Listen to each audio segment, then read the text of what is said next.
ورزشگاه مرکزی ناحیه وسیع در میدان زیاده از 1000 توپ فوتبال و 1000 نفر زیادتر فوتبال بازان، کودکان، نورسان، جوانان و مخلصان بازی فوتبال آن همه خل در چنین محیط ایدانه روز جهانی فوتبال را استقبال گرفتند. با این مناسبت با اشتراک این ورزشگران، دوستداران و مخلصان بازی فوتبال همایش ایدانه برگزار گردید.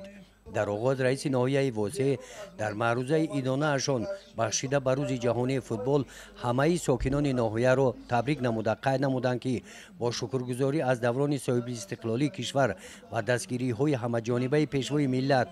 با پیشنهاد و تشبوس های سازنده در عرصه جهان همچون دولت تشبوسکار، پیشنهاد رئیس مجلس ملی مجلس عالی جمهوری تاجیکستان، پرزیدنت فدراسیون فوتبال تاجیکستان محترم رستم امامعلی سنه 25 می همچون روز جهانی فوتبال از جانب سازمان ملل متحد قبول کرده شد.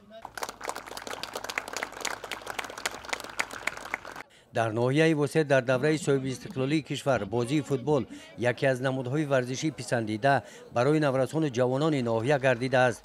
ناحیه را دسته فوتبال هولبوگ در مقیاس جمهوری معرفی می نماید و خوشبختانه امسال دسته فوتبال هولبوگ با زینه عالی چمپیونات جمهوری تاجیکستان اویل به فوتبال را خط گرفته با بازی خاص خود صاحب هزارها مخلصان نو گردیده است.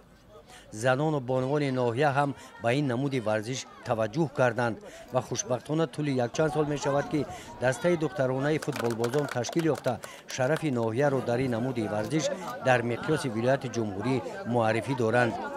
رئیس ناحیه وسیع بعد جمع‌آمد تنتنوی داخل میدان شده با فوتبال بازان دسته هولبوگ و فوتبال بازان نورس هم صحبت شدند، منتداری خود را به آنها رسانیدند.